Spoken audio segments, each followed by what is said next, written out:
হতো।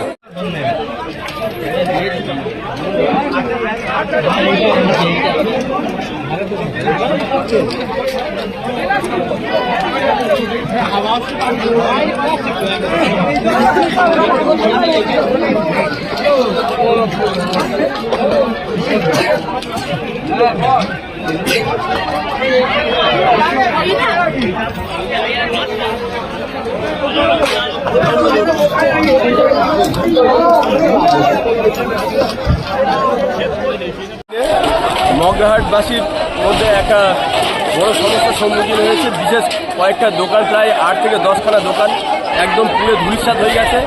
এখানে পরিস্থিতি এত ভয়ানক। আজকের এই খুশির ঈদের দিনে এলাকার সমস্ত মানুষ এসছে, সেখানে জামায়াত হয়েছে সেই আগুন নিয়ন্ত্রণ করার জন্য। এই আগুন কীভাবে লাগলো সে বিষয় নিয়ে এখনও পর্যন্ত ধোঁয়াশার মধ্যে পড়ে রয়েছে। শর্ট সার্কিট নাকি কোনো ছোটোখাটো বোমের আঘাত হয়েছে সেই বিষয় নিয়ে এখন ধোঁয়াশা। কিন্তু আগুন লেগে ভয়ানক পরিস্থিতি খুশির ঈদের দিনে এই মুহূর্তে মগরাহাট মানুষের মধ্যে একটা বড় চাঞ্চল্য। তারা প্রত্যেকে এই জায়গায় সমবেত হয়ে পানি দিয়ে কীভাবে সেই আগুন নিয়ন্ত্রণ করা যায় সেই চেষ্টা। 2 ঘন্টা অতিবাহিত হয়ে যাওয়ার পরেও এখনও এখানে কোনো দমকল এসে পৌঁছায়নি সেই আগুন নিয়ন্ত্রণের জন্য। আগুন এখনও পর্যন্ত উত্তপ্ত পরিস্থিতি, এখনও সেই ভয়ানক পরিস্থিতির মধ্যে দিয়েও আগুন নিয়ন্ত্রণ, হাজার হাজার মানুষ এসে সমবেত হয়ে আগুন নিয়ন্ত্রণ আনার চেষ্টা করছে। আমি ছিলাম না, আমি দেখছিলাম বাড়ি থেকে আসছে আগুন জ্বলে গেছে। এসে যাওয়ার পরে বাচ্চারা বম প্রথম করছিল শুনেছি, তারপর ওই থেকে আগুন জ্বলে গেছে।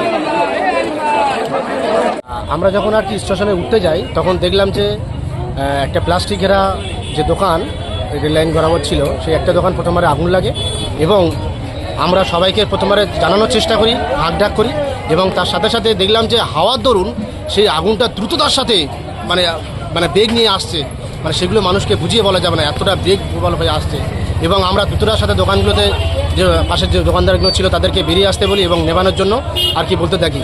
এবং তাতে সমস্ত মানুষ বেরিয়ে আসে জল আনার জন্য। থতমত খেয়ে যায় কিছু মানুষ এবং জল নিয়ে আসে এবং প্রত্যেক দোকানদাররা চেষ্টা করেছে এটা নেভানোর জন্য। প্রত্যেক দোকানদারকে খুব ধন্যবাদ জানাই এবং নেভানোর জন্য খুবই চেষ্টা করেছে তারা। এবং শেষ মুহূর্তে কিছু করা যায়নি, এটা প্রচুরভাবে আগুন লেগে গিয়েছিল, যার ফলে কিছু করা যায়নি। আমরা চেষ্টা করেছিলাম যে এটা নেভানোর জন্য, সব শেষ হয়ে গেল।